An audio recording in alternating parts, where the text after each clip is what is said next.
संगीत चैनल में आप लोगों का स्वागत है। इस वीडियो को लाइक और शेयर करें।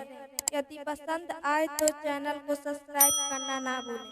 क्यों माँ से गंगा बड़ी अली के वन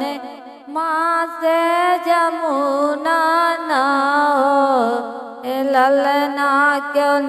माँ से कृष्णा जाना मल तीनों लोक आनंद होला हो ललना क्यों माँ से कृष्णा जाना मले तीनों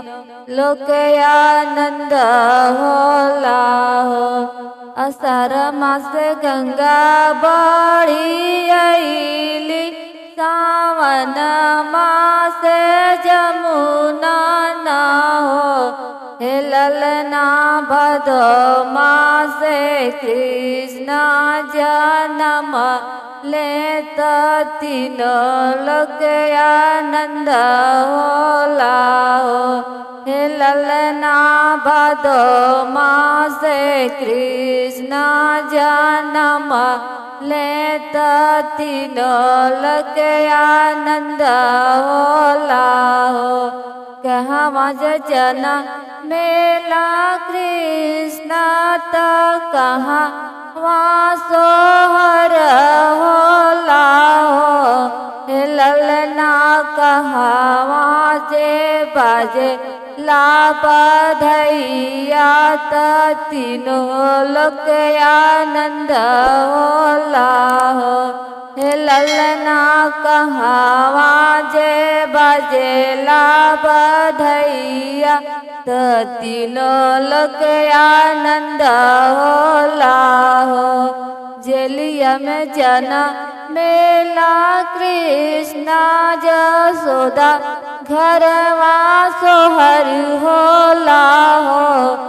ललना गोकुला में बजेला बधैया तीनों लोक आनंद होला हो ललना गोकुला में बजे ला बधैया तीनों लोक आनंद होला हो के ही लुटावे लायना धना सोना मायव री गहनवा ना हो ललना के ही लुटावे धेनु गैया तीनों लोक आनंद होला हो ललना के ही लुटावे